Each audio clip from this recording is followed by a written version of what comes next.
Boa noite, pessoal. Acredito que seja boa noite, né? Começando um vídeo gravado, vocês podem estar vendo de dia, de tarde, né? Então, boa noite, bom dia, boa tarde, pessoal. Meu nome é Mike Preter.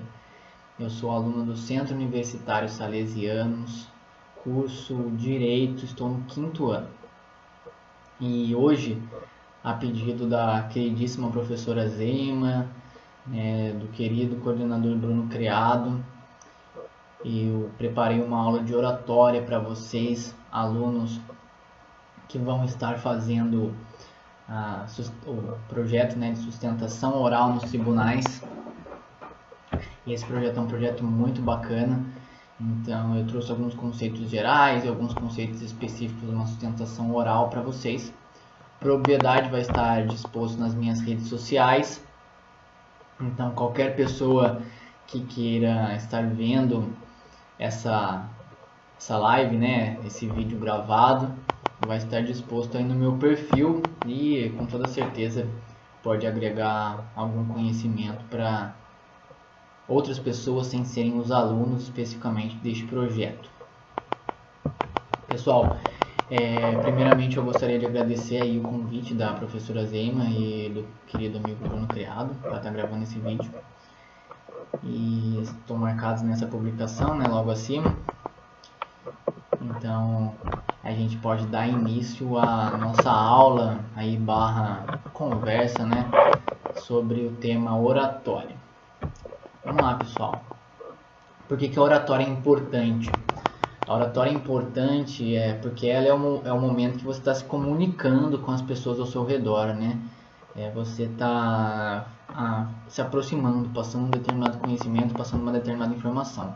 Então, em qualquer contexto, em qualquer profissão, em qualquer momento da vida, a oratória é importante. Mas, para um advogado, para um estudante de direito, a oratória ela é muito mais importante.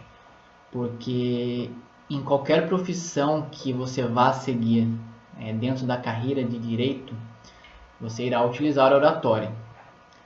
E aí a gente trata um conceito assim bem breve, porque a gente vai ter uma outra aula que eu vou disponibilizar para vocês, que é sobre os conceitos de oratória em si mesmo. A gente vai falar sobre históricos e outros pontos, mas só para vocês entenderem, a oratória ela traz mais do que apenas a fala, ela está relacionada diretamente com o conteúdo e expressão corporal. É exatamente por isso que eu gosto de dar aulas presenciais, porque a expressão corporal ela influencia muito na perspectiva e no entendimento da sua fala. E infelizmente, aqui em casa, com as limitações técnicas, nós não conseguimos gravar muitas vezes as aulas em pé. Então isso prejudica um pouco a desenvoltura na oratória. Porém, a gente vai tratar de todos esses pontos. Agora que a gente já introduziu o tema, dizendo que a oratória ela traz mais do que somente a fala, ela traz uma expressão corporal e até mesmo a parte de elaboração de conteúdo, vamos falar do primeiro ponto, que é a fala em si, que a gente vai tratar como expressão vocal. E esses três próximos tópicos, que são expressão vocal, expressão corporal e conteúdo, eles também vão ser bases introdutórias além do histórico na próxima aula, porque como são para disciplinas diferentes e ambas elas têm a mesma característica de ter que ter esses preceitos fundamentais, então esse começo a gente vai tratar da mesma forma. Mas os demais pontos a gente vai tratar de forma diferente, porque são formas de oratória diferentes mesmo. Só para vocês saberem, nesse momento sobre sustentação oral e no outro momento sobre um debate. Então a gente vai tratar de formas diferentes. Quanto à expressão vocal, pessoal, a gente tem primeiro que dizer que o nariz, a faringe e a laringe, elas interferem diretamente. Então, o som do nariz, o som que sai pela laringe e as cordas vocais, no momento ali a faringe, elas influem diretamente na nossa fala. Por quê? Porque a faringe ela faz parte da garganta. Então, se a sua fala vem com um ar direcionado pela garganta, ela vai sair com um som diferente. E se você utiliza a laringe, que é o ar expelido pelo peito, obviamente que a gente está tratando aqui de direito, então os médicos e enfermeiros que me perdoem pela classificação tão genérica e talvez equivocada, mas a gente vai estar falando com um tom de voz mais grave quando você puxa o ar de dentro do peito. E por que isso é diretamente influente? Porque a tonalidade da voz, né, a gente vai falar aqui exclusivamente do grave, segundo estudos, as pessoas elas têm tendência a votar em políticos que têm uma voz mais grave. Por quê? Porque ele passa uma associação de profundidade, poder, autoridade com a voz mais grave.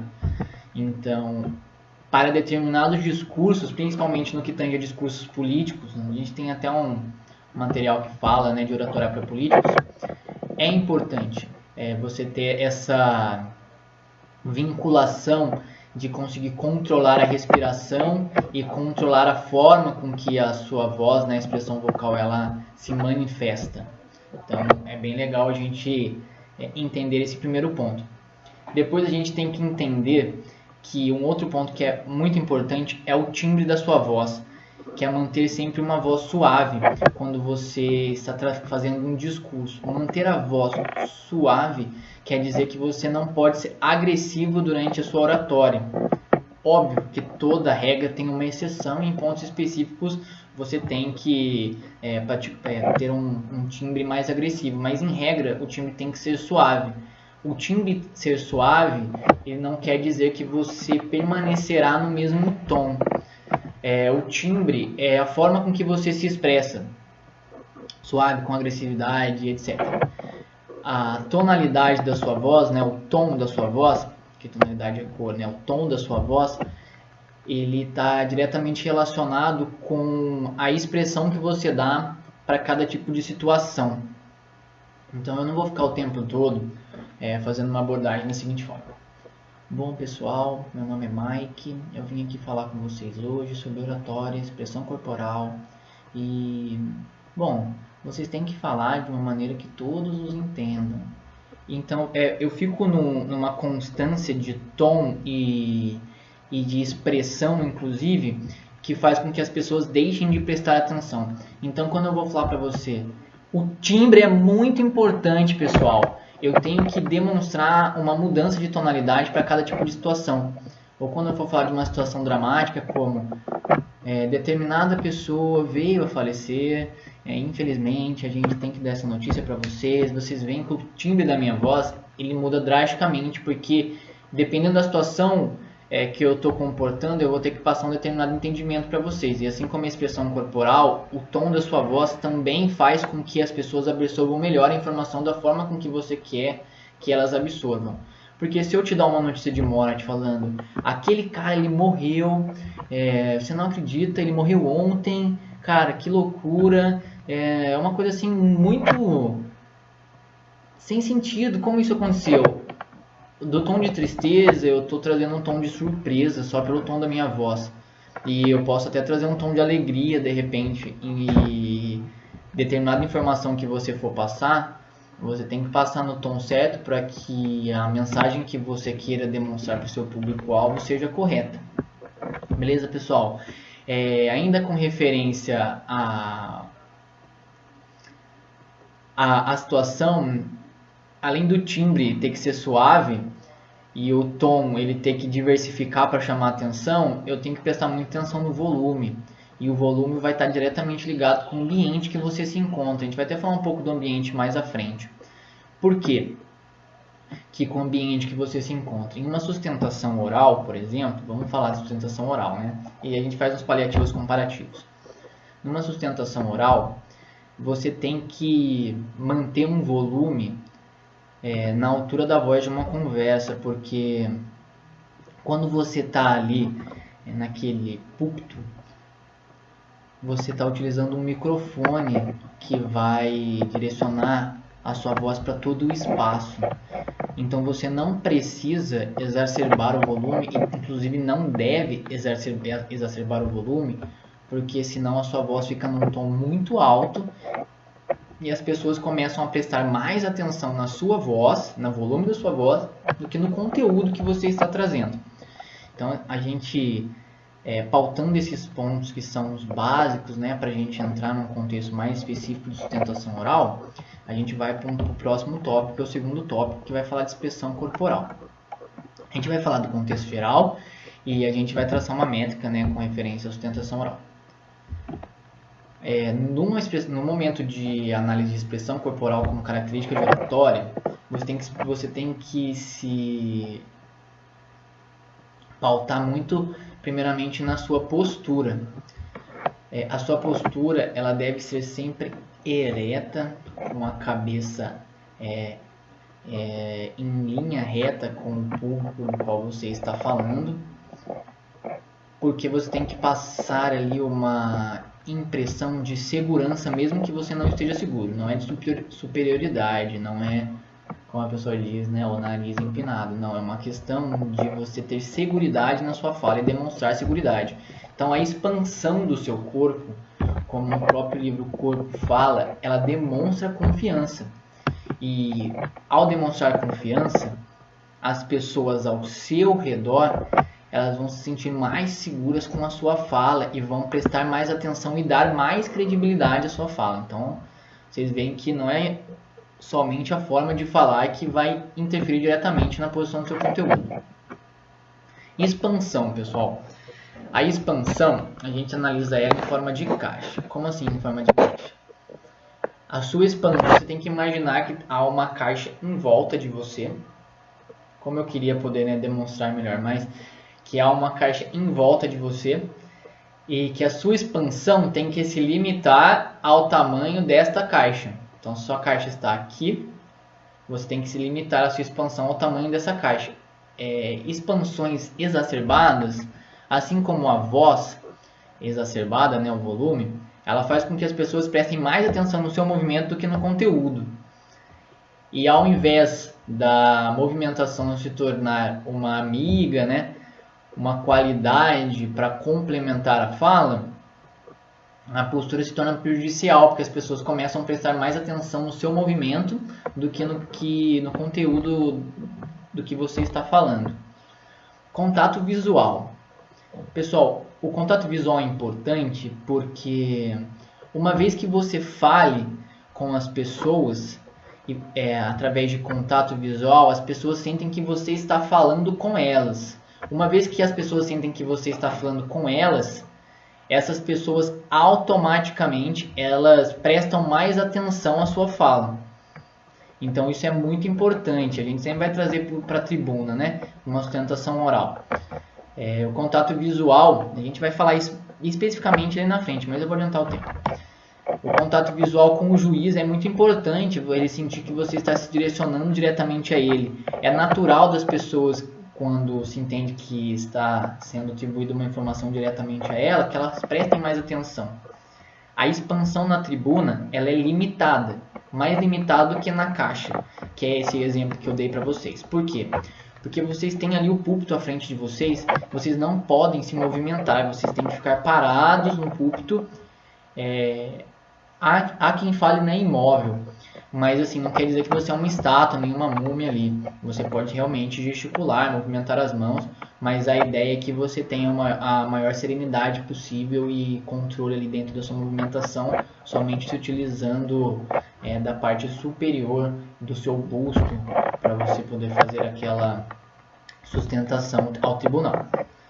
A movimentação, como eu disse para vocês, ela não vai se aplicar na sustentação oral, porque você tem que ficar parado na tribuna. Então a gente vai deixar de lado ela nesse primeiro momento.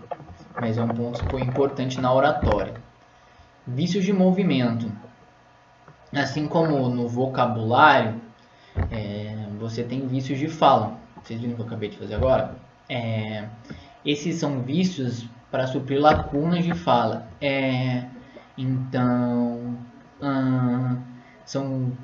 Eles demonstram a insegurança, muitas vezes a falta de preparo, o nervosismo, pode ser qualquer uma dessas três coisas.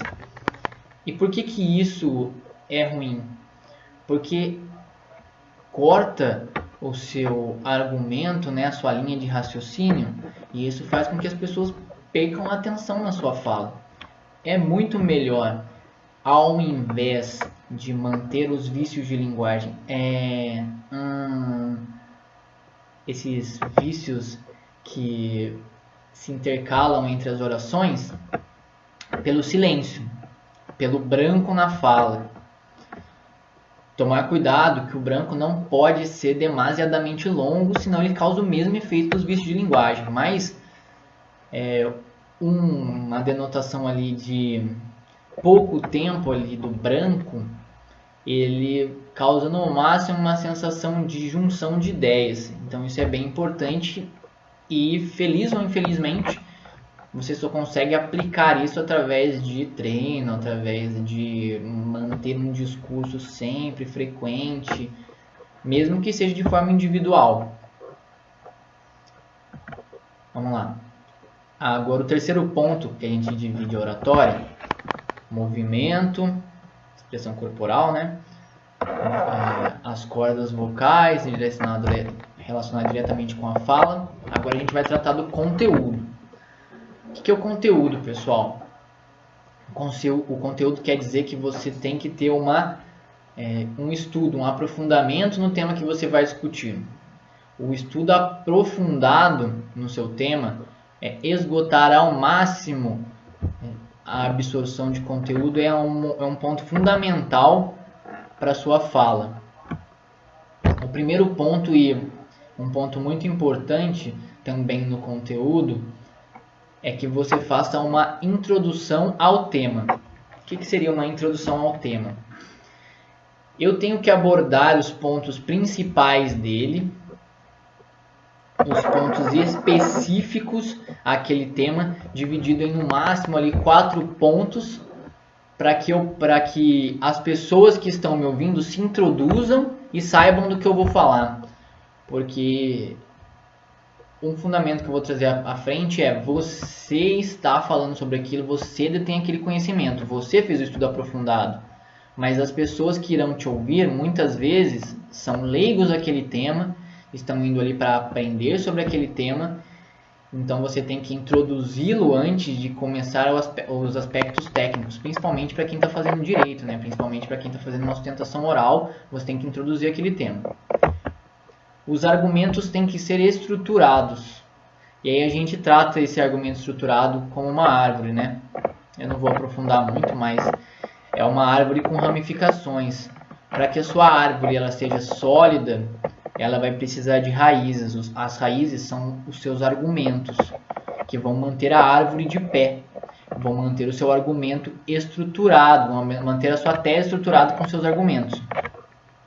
Então você tem que ter uma linha de raciocínio com relevância e dominar o tema para caso você necessite de uma improvisação. Isso acontece também, pessoal. Por mais que você se prepare, numa sustentação oral tem perguntas, por exemplo. Você tem que estar preparado para, apesar de uma linha de raciocínio sólida, com argumentos, você ter que improvisar. Todo ponto, principalmente numa sustentação oral, ele tem que ter uma solução, uma conclusão. A solução para o conflito ou o desfecho de uma ideia. Você tem que introduzir o tema, trazer argumentos numa linha de raciocínio sólida. E posteriormente você tem que concluir a sua ideia, né, o seu argumento ali com um desfecho, uma solução para o que você disse que era um problema, que é o que geralmente acontece na sustentação oral, né? Você tem que defender ali em fase de recurso ou em um tribunal do júri, né? Mas é um aspecto um pouco diferente do que uma sustentação oral que você vai fazer no tribunal trabalhista ou que você vai fazer em um outro tipo de momento. O que não fazer em um discurso e uma sustentação oral? Esse daqui eu consigo aplicar genericamente ou a própria sustentação oral. O egocentrismo, eu acho que é o pior dos problemas. O seu discurso em uma sustentação oral, o seu discurso em qualquer outro momento em uma oratória, em uma palestra, ele não se refere a você. Ele não tem qualquer influência sobre você. Ele está diretamente ligado à propagação, a passar um conhecimento, a passar um conteúdo. Não fale de você.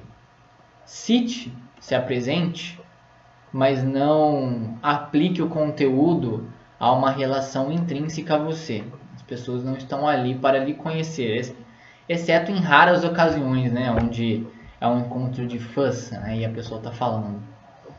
Mas em regra, quando você está participando de uma palestra, de uma sustentação oral, você está pautando ali um tema, um conflito numa sustentação oral e não algo relacionado diretamente a você.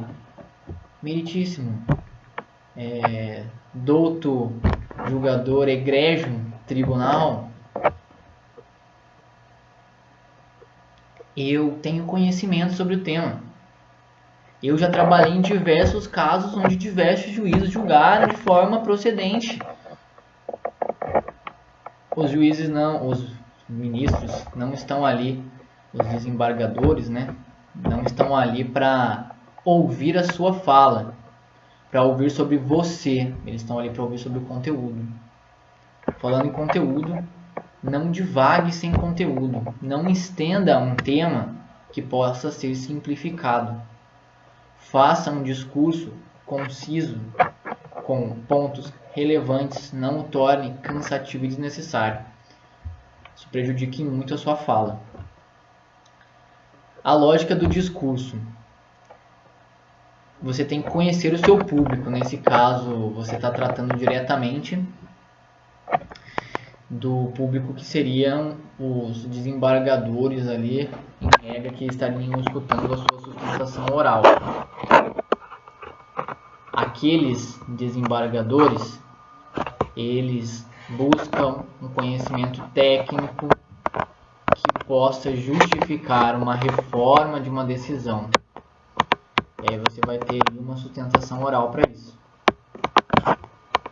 Qual é sua linha mestra de raciocínio? O que você vai pretender responder com o seu discurso? É o primeiro ponto que você tem que pensar. Que ideia você vai pretender deixar aos desembargadores sobre a procedência do seu pedido? Isso é muito importante também. E aí, como a gente disse, essa lógica do discurso que você pretende pautar, ele é uma árvore. E essa árvore, ela, para você que você tem uma tese sólida, ela precisa de raízes sólidas, que são os argumentos que vão embasar a sua tese. Em regra, você deve fazer a sua argumentação em uma revelação progressiva de acordo com o contexto. Como assim? Numa sustentação oral,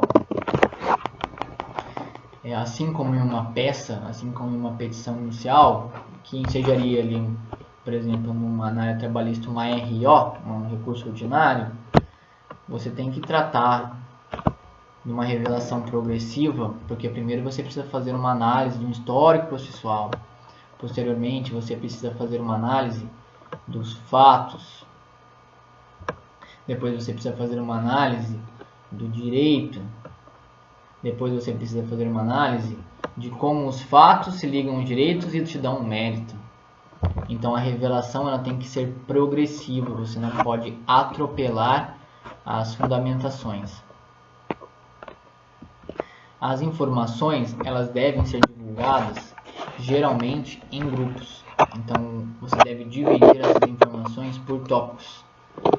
Em uma RT, uma reclamação trabalhista, você a divide, por exemplo, em horas extras, em adicional de salubridade, em justa causa, reversão de justa causa, numa RT. Posteriormente você pode falar ali também de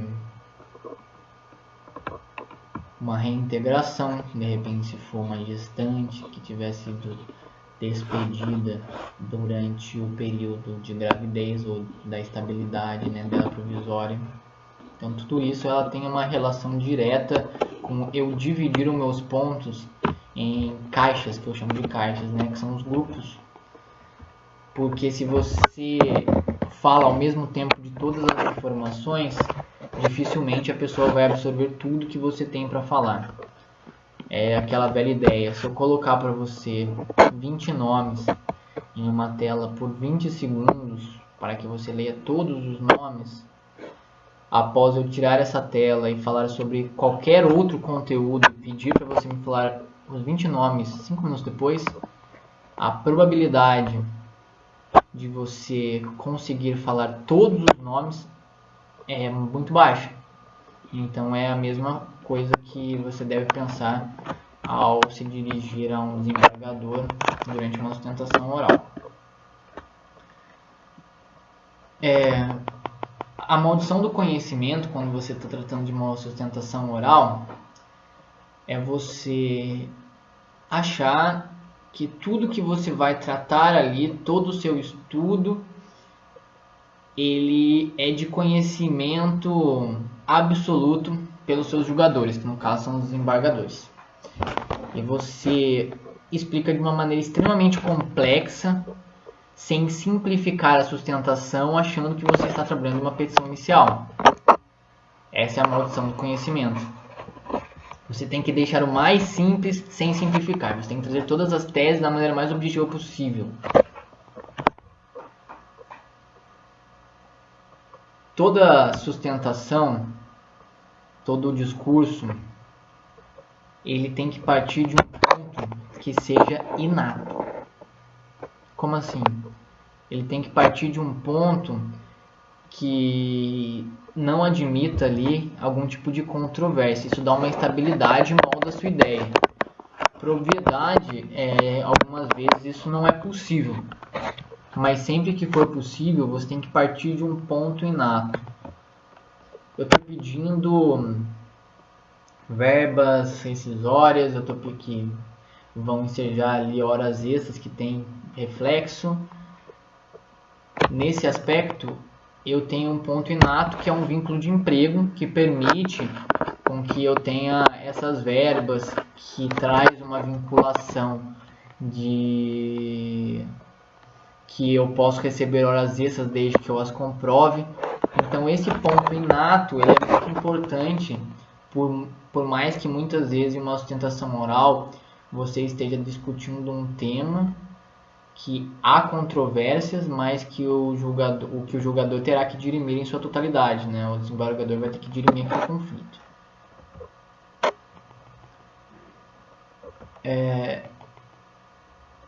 A sustentação oral, agora a gente vai entrar em aspectos mais específicos, né? Ela comporta alguns requisitos. Até agora a gente falou de uma maneira geral sobre oratória e trouxe algumas aplicações para vocês verificarem que a oratória na sua generalidade ela pode ser aplicada a qualquer tipo de conteúdo. E agora a gente vai trazer uns pontos mais específicos com referência à sustentação oral. A sustentação oral ela tem que primeiramente trazer uma introdução. Eu iniciei a minha sustentação oral, eu tenho que fazer uma introdução. O que é o meu caso? Como ele chegou até aquele tribunal? Eu tenho que fazer um histórico ali, resumidamente, com 2 ou 3 orações no máximo. Egrégio tribunal, douto desembargador, me apresento a Vossa Excelência, buscando uma reforma da sentença trazida em primeiro grau. O nosso posicionamento é que não houve qualquer tipo de ato doloso que ensejasse a justa causa.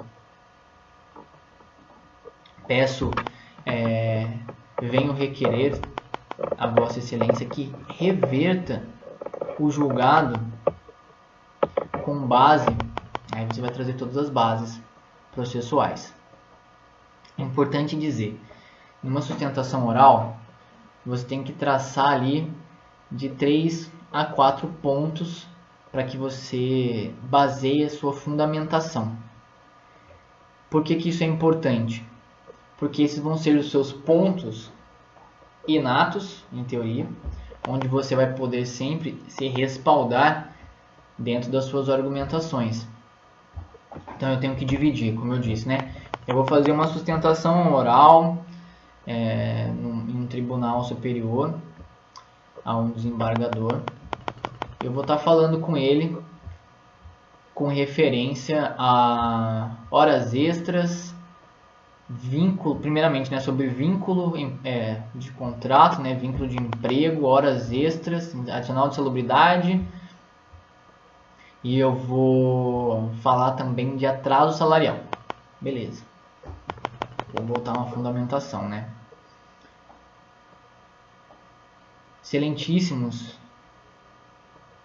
desembargadores do tribunal da tal região, venham à presença de Vossa Excelência por conta do caso de Maria Ângela, que não possuía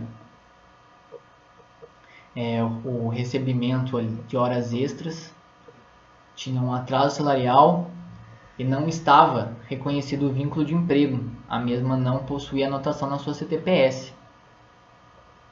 Peço que os senhores reanalisem a sentença trazida em primeira instância, que ensejou o recurso ordinário, pois, segundo o artigo 3º da CLT, o vínculo de emprego ele necessitará de subordinação, habitualidade, onerosidade, pessoalidade, que seja uma pessoa física.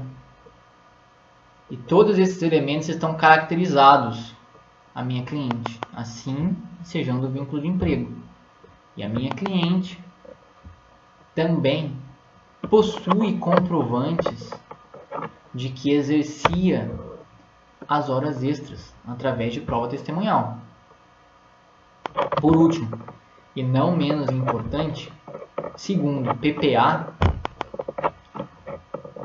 a mesma exercia sua função em atividade insalubre, com ruídos extremos. Então você pautou ali, está vendo? Você fez uma introdução do que é, qual é o caso, qual é a sua posição, o que será abordado, qual foi o histórico processual e traçou de 3 a 4 pontos. O juiz já sabe o que você quer.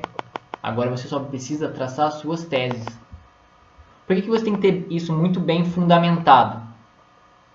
Porque podem haver perguntas durante uma sustentação oral. Então você não pode perder a sua linha de raciocínio. E você tem que estar preparado para responder as perguntas. É bom usar outros casos semelhantes? Olha, depende muito. Se o caso semelhante for justo e necessário para exercer a sua fundamentação, se realmente for muito precisa a necessidade de que você utilize de outros casos, utilize. Caso não seja necessário, não utilize. E caso venha a utilizar, utilize casos de fácil compreensão, que provavelmente seja de conhecimento dos desembargadores. Então, vamos supor, traga um caso do TJSP. Não traga um caso do TJ de outro estado. Esse é um primeiro ponto que eu gostaria de destacar com vocês. Como eu devo me preparar para as minhas alegações? Eu demonstrei para vocês como você deve iniciar uma alegação, mas como eu devo me preparar? Primeiro eu tenho que conhecer massivamente o conteúdo, esgotar o conteúdo dos autos. Eu tenho que saber de trás para frente o que está escrito ali. Quais foram as provas apresentadas, quais foram as motivações da improcedência do meu pedido, ou procedência, né, que eu estou ali dando uma contestação, né? E o que eu devo fazer? Como assim, o que eu devo fazer? Após eu conhecer os autos de trás para frente, eu posso ali entender, eu já conheço meus autos de trás para frente. Então eu vou procurar outras informações paralelas para complementar os meus autos. É possível, mas muitas vezes isso se torna um equívoco que enseja muitos problemas para as partes. Por quê?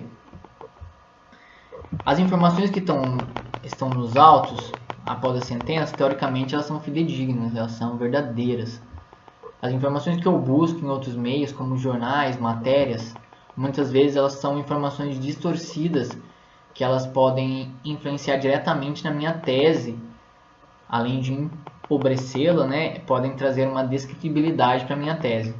Então, eu acredito que uma sustentação ela deve ser baseada única e exclusivamente, a não serem exceções muito específicas, no caso em questão, nos autos. Vou traçar com vocês algumas técnicas para sustentação oral. Olho nos olhos, como eu já tinha dito anteriormente. Olho nos olhos do juiz, do desembargador em si, na pessoa que está julgando. Essa pessoa, ela tem que entender que você está se direcionando a ela. É interessante, como você tem que traçar de 3 a 4 pontos, que você destaque eles em um papel, disponha-os no púlpito, para que se tenha uma maior facilidade no momento da realização da sustentação oral. Evite levar qualquer coisa que irá te distrair. Os papéis, eles são o papel com as anotações, né? Aí você vai escolher se você vai querer utilizar anotações a pontos, frases intuitivas, né, com sentenças, ou se você vai querer destacar apenas algumas palavras. Aí vai de cada um, mas é uma coisa que tem que se tornar um amigo, um auxílio para dar continuidade e não algo como uma muleta que vai se tornar ali mecânica a leitura. E quando eu falo para evitar levar coisas que possam trazer as distrações, eu me referencio a papelada, livros, relógio, tiro e coloco, garrafas de água ali durante a execução da sua sustentação oral. Isso por muitas vezes pode atrapalhar o desenvolvimento da sua fala, cortar o segmento da sua fala, dispersar a atenção dos julgadores que estão te escutando. Essa dica eu dei lá atrás também com referência à movimentação, mas manter-se ereto e imóvel até que seja necessário se mover. Como assim? Como você vai estar falando no momento apoiado na tribuna ou muitas vezes com as mãos para baixo, você tem que entender que aquela é a sua posição durante toda a sustentação oral. Qualquer coisa diferente disso pode ser prejudicial para você, pois não é permitida a movimentação em todo o palco. Você tem que permanecer na tribuna e fazer uma sustentação direcionada. A sua expressão ela deve ser sempre confiante e séria. Eu acredito que a sustentação oral é um momento da oratória que tem que ser mais sério. A sua expressão tem que ser sempre concisa, evitando qualquer tipo de brincadeira, piadas. Por quê? Porque a sustentação oral, ela dificilmente se tornará uma sustentação oral com cunho emocional. A sustentação oral, geralmente, ela tem um cunho técnico de convencimento. É uma troca de ideias técnicas, onde você tem que passar argumentos concisos e baseados em doutrina, jurisprudência, leis, que fundamentem a sua tese. Então eu acho que esse é um ponto muito importante, manter a calma, manter a seriedade. E quando for feita uma pergunta? As perguntas têm que ser respondidas no mesmo molde da sustentação oral. Não cruze o braço. Esse movimento de cruzar o braço, ele demonstra um sinal de descaso com a pergunta. Seja conciso e claro na resposta com a mesma calma e polidez da sustentação oral. Isso vai influenciar muito na absorção da resposta e na aceitação da sua resposta pela tribuna, pelos jogadores.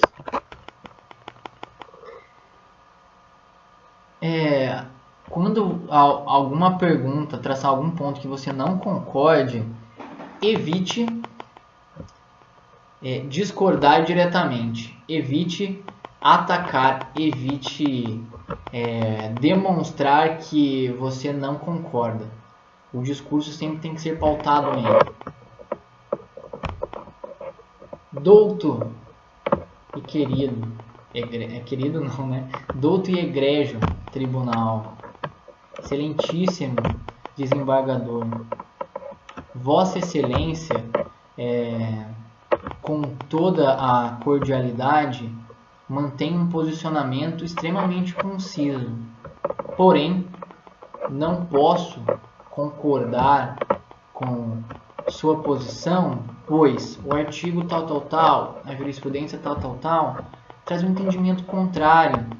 Sendo assim, peço que seja revisado este aspecto para que seja enquadrado conforme preceitos trazidos. É lógico, pessoal, que eu estou fazendo tudo de improviso, né? No momento de você fazer uma sustentação oral, você tem que trazer um texto bem mais específico, detalhado e cordial, com as devidas nomenclaturas certíssimas, né? Evitar trazer o nome do juiz, porque você pode confundir, já que eu tenho uma quantidade que não é um único juiz, né? Você tem ali turmas no TST, você tem ali vários desembargadores, então você preferencialmente não traga o nome do juiz para evitar qualquer tipo de confusão.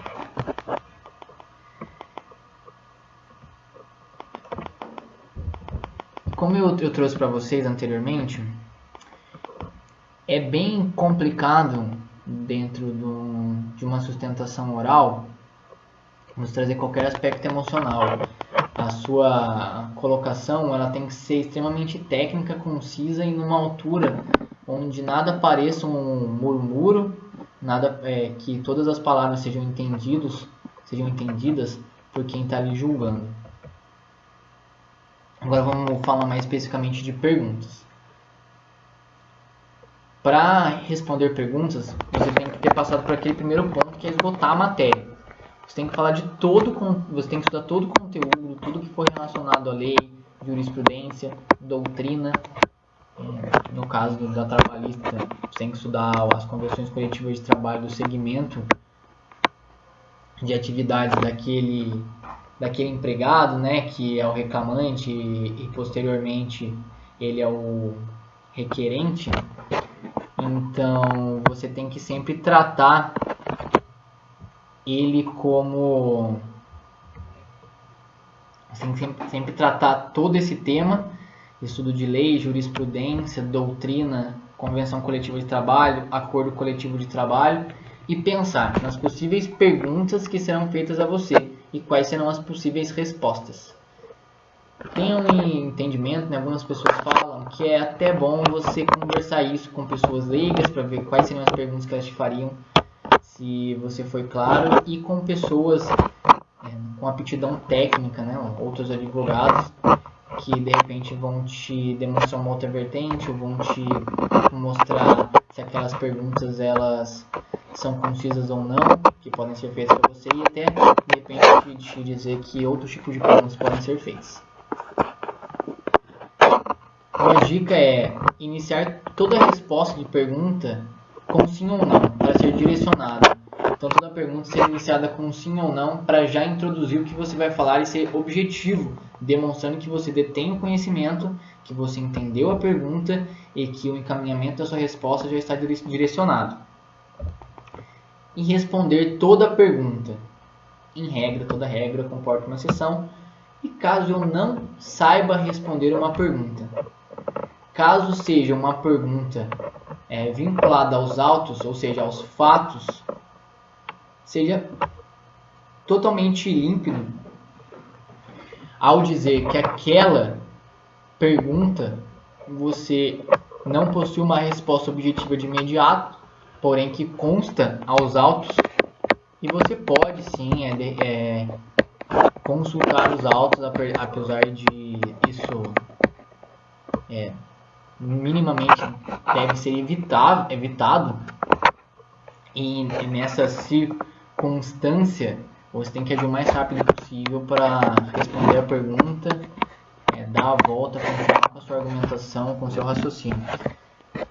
E caso a pergunta seja de cunho jurídico, em regra, não deveria haver uma pergunta do cunho jurídico da matéria que você está tratando com referência ao caso do seu cliente que você não tem um domínio, você já deveria ter esse domínio.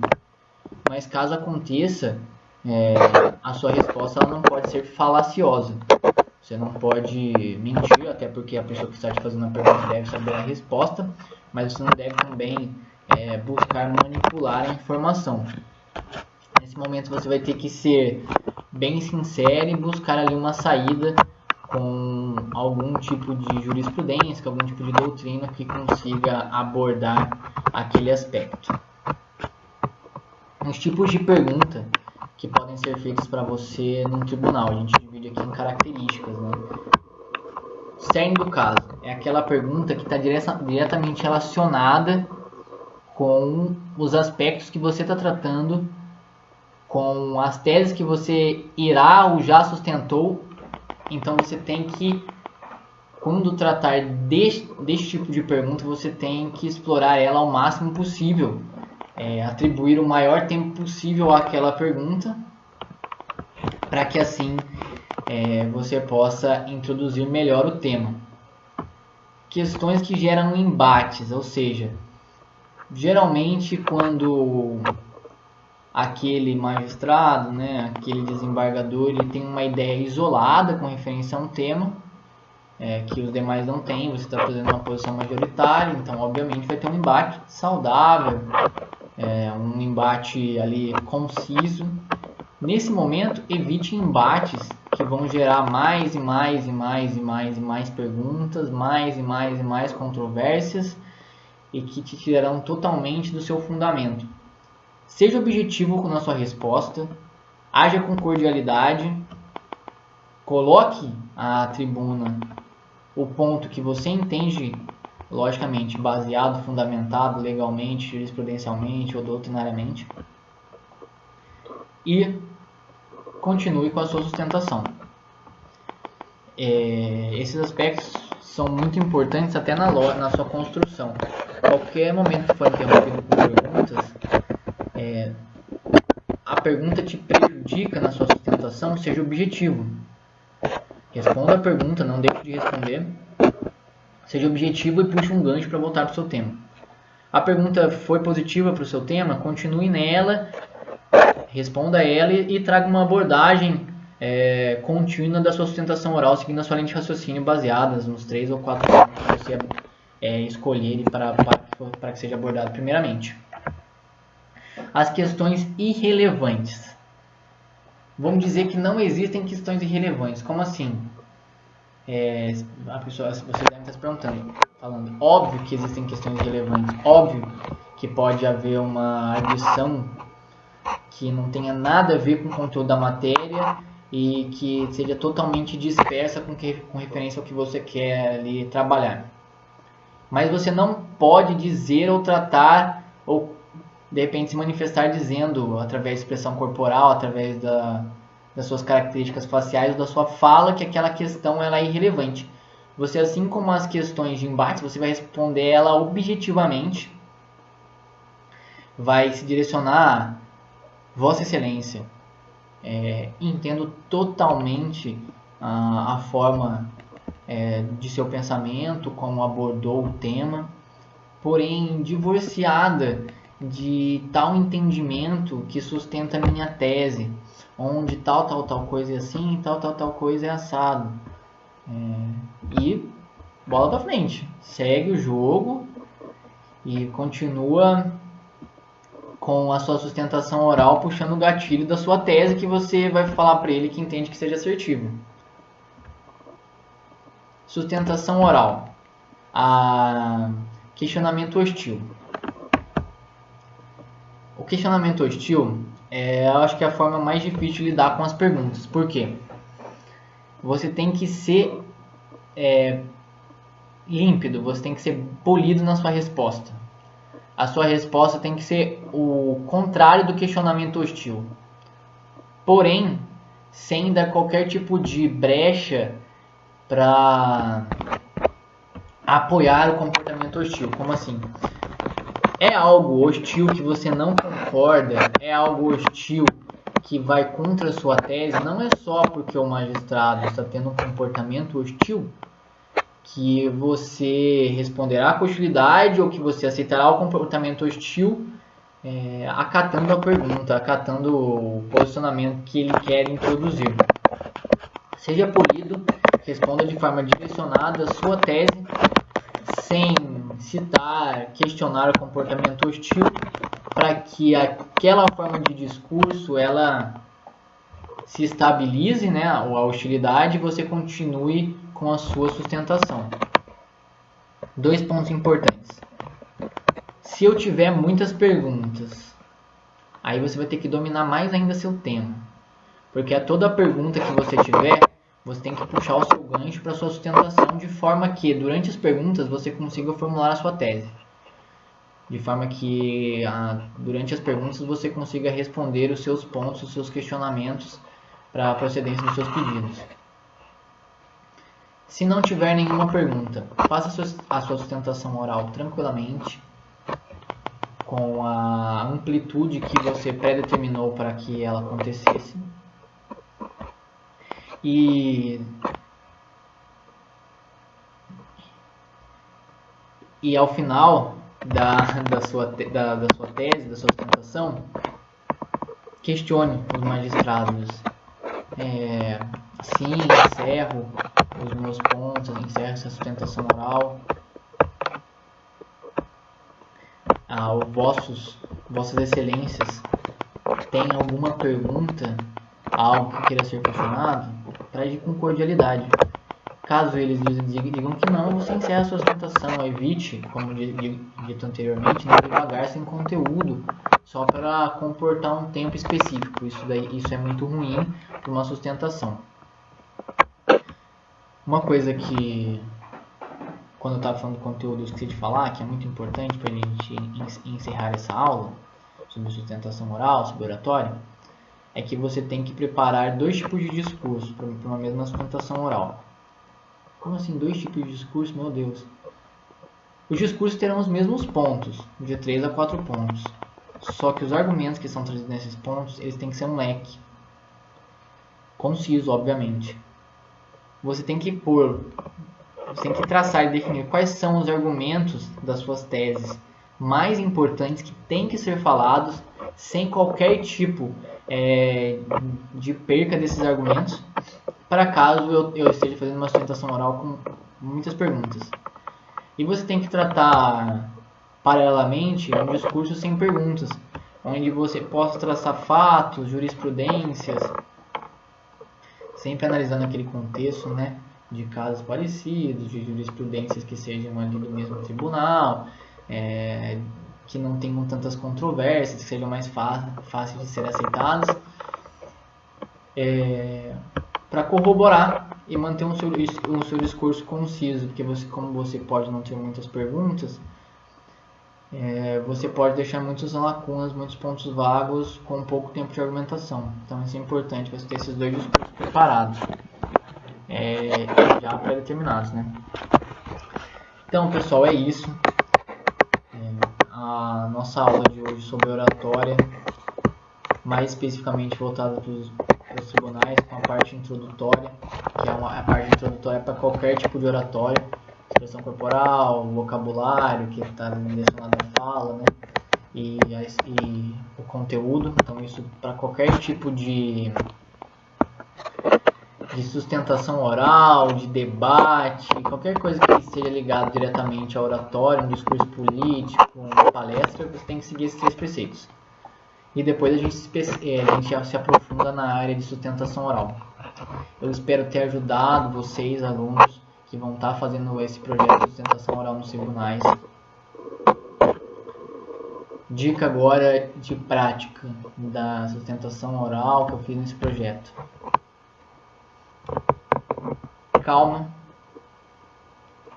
Apreciem o momento. É um momento muito legal. Então, pensem naquilo como um treinamento para a vida real e curtam esse momento sem nervosismo. Ninguém está ali para te crucificar, você não vai perder nada de honorário de sucumbência ali, não vai ter nenhum cliente te falando, meu Deus, você perdeu o meu caso. Não, ali é um momento de treinamento onde você vai receber um feedback muito legal. Então dê o seu melhor, dê o seu máximo, dê o seu potencial na sua maior qualidade. E Gostaria muito de estar crescendo presencialmente, mas com essa pandemia não poderei, né? Não vai ter nem presencialmente. Então desejo boa sorte a todos que vão participar desse projeto e qualquer dúvida, qualquer questionamento, estou à inteira disposição. Reitero os meus agradecimentos ao professor e coordenador Bruno Criado e à professora Zeima, responsável pelo projeto de sustentação oral nos tribunais. Um grande abraço, pessoal, e uma ótima noite a todos.